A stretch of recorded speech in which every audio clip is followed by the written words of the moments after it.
Hello, what's up guys? This is Clyde Beans TV once again. Ngayon, nagbabalik para naman sa another video about computer tutorials. So, meron tayo ngayong laptop na galing sa client. Ang client natin si Sir AJ Moreno ng Palmera Woodlands. Thank you sir sa tiwala. Then, ang problema niya, nung tinry namin dun sa kanila, nagbubukas naman siya, tumutuloy naman sa Windows. Ang nagiging problema is pag medyo matagal-tagal na ng konti, namamatay siya. So, ngayon, ang hinala ko is baka marumi na yung unit, hindi na maganda yung flow ng hangin sa loob, kaya umiinit yung processor. So, alam naman natin na kapag uminit ang processor, ang defense mechanism niya is patayin yung system para hindi siya tuluyang masira. So, now, sa prevention naman, syempre katulad ng sinabi ko sa inyo last video natin about sa desktop cleaning, kailangan din naman ng laptop syempre na linisin. Ganun din kasi yon. Kung marumi yung loob niya, so yung airflow, hindi maganda yung daloy ng hangin sa loob palabas. So, ganun ang mangyayari. Pwedeng masiraan kayo ng parts. Ang masakit, pag laptop, malamang board problem agad ang kalalabasan yan. So, yun ang prevention natin doon. Kapag medyo naramdaman nyo na mainit, lalo na dito banda sa may keyboard, may init, much better patayin nyo muna, then mag-seek kayo ng advice sa mga computer technician na experience dyan sa inyo, or pwede rin naman dito sa CareTech. So, let's go guys, sasamahan nyo ako, ayusin natin tong unit na to, pero bago ang lahat, intro muna tayo.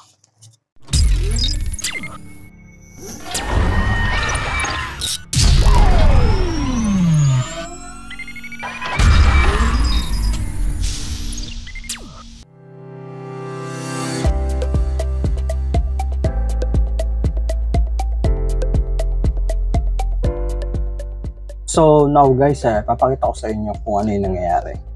Turn on muna natin siya. A few moments later. So ayan, as you can see, nagbukas na siya.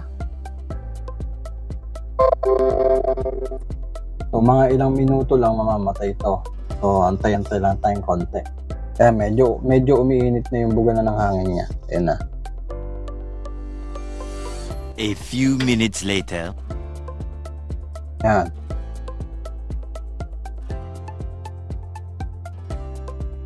So, yan ang nagiging problema niya. Namamatay siya ng pusa kapag medyo mainit na. Medyo mainit na yung buga ng hangin. Medyo mainit na nga rin dito eh. So, yun guys. Subukan muna natin siya linisin.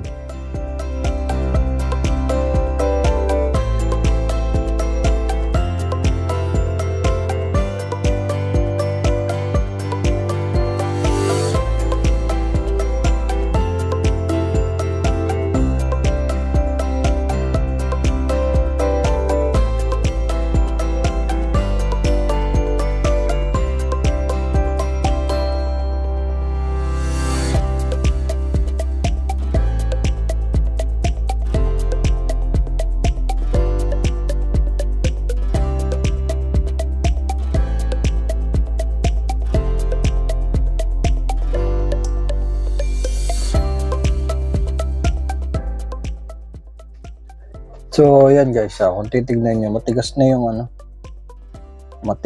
yung thermal paste. So, ibig sabihin yan, hindi na umaabot dito yung init ng processor. Hindi na umaabot dito sa heatsink. So, hindi na na-absorb ng heatsink yung init.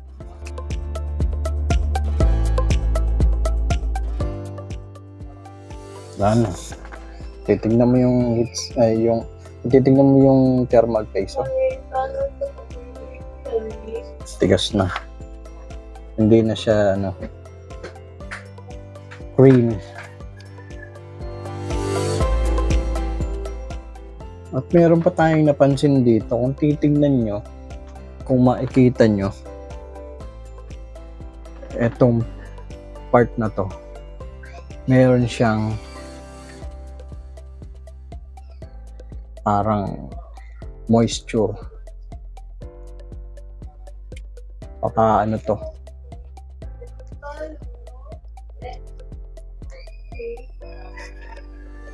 Baka natapunan to.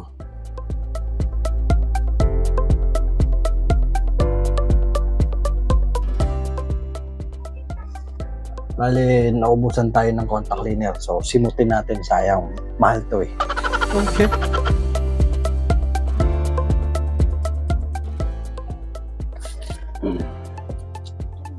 So, subukan naman muna natin kung magagawa pa natin itong may balik itong mga case.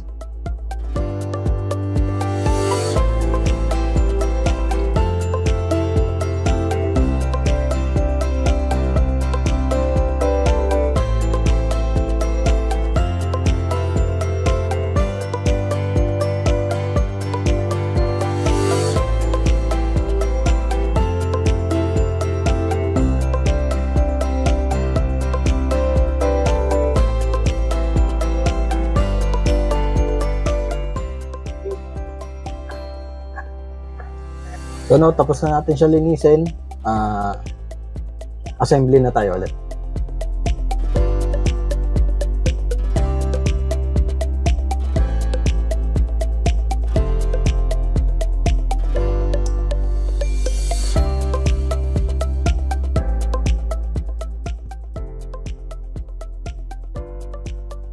So, now, lagyan natin ng thermal paste yung processor.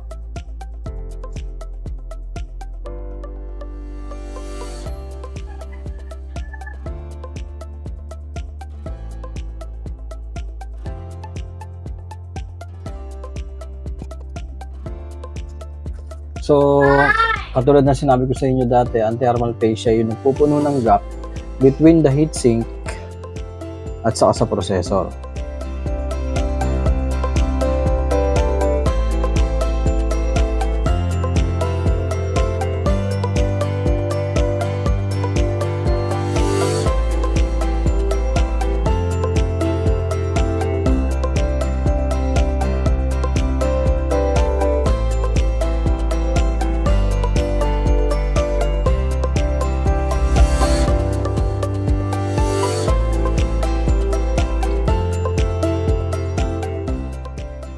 So, yun guys, tapos na natin linisin tong laptop.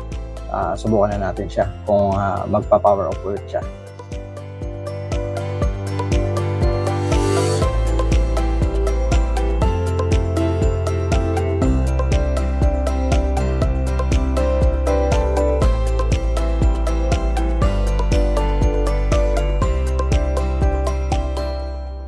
So, this is it guys. Nag-open na siya. Ito yung kakatapos lang natin siya linisan. So, as you can see, 5:16 yung oras. Balikan natin siya after 15 minutes para malaman natin kung magta-turn off siya. A few minutes later. So, yan guys. As you can see, 6 PM na. Lagpas na ng 15 minutes. So, okay naman siya. Goods naman. Hindi naman masyadong mainit dito. Saka yung dito sa fan niya, hindi na rin mainit ang buga. Okay naman. Hindi na siya nag-turn off. So far, okay naman itong unit na ginawa natin. Linis lang talaga siya. Katulad ng sabi ko kanina, pag nag-iinit talaga siya, ang defense mechanism niya talaga is para hindi siya masira, magsha-shutdown siya. So bago tayo magtapos dito sa ating video, i-shoutout po muna natin ang ating mga idol. Una sa lahat si Sir AJ Moreno, ang ating client. At saka ang mga taong laging nakaantabay sa tuwing may maghahanap ng computer technician dito sa may Palmera Woodlands. Sila yung mga taong laging nakasigaw sa akin kapag may naghahanap ng computer technician dito sa group page ng Palmera Woodlands. Unahin na natin syempre ang aking papsi, Juanito Raca. Sunod si Ninong Bobby Perdike. At sa aking kapatid na si Clarky Raca. At sa aking kapatid na si Clark Jason Traca. At saka sa ating tropa na si Shaula de Pontorum. Shoutout po sa inyo. And shoutout din sa ating mga kaibigan, Glenn Mude, Jake Galang Evangelista, at kay Kuya Obet Manalansan. And shoutout din sa asawa ni Paring Glenn, Teresa Bencio, at sa ating isa pang tropa, Jeff Kamitan. At ipiplex ko lang din tong aking pinakamalupit na idol, Tito Carlo. Maraming salamat sa iyong malupit na recommendation at sa malupit ding comment ng ating naging client, Ma'am Jelly. Maraming salamat po sa pagtitiwala. Shoutout po sa inyong lahat at maraming salamat and God bless you all. So yun guys, sana ay meron naman tayong bagong informasyon na natutunan sa video natin ito. And kung meron pa kayong ibang mga katanungan or suggestion about computers, or kung nais nyo ma-shoutout ko kayo sa ating next video, comment down lang below sa ating comment section. And please like and share this video and subscribe to our YouTube channel for more videos. And thank you guys for watching. God bless.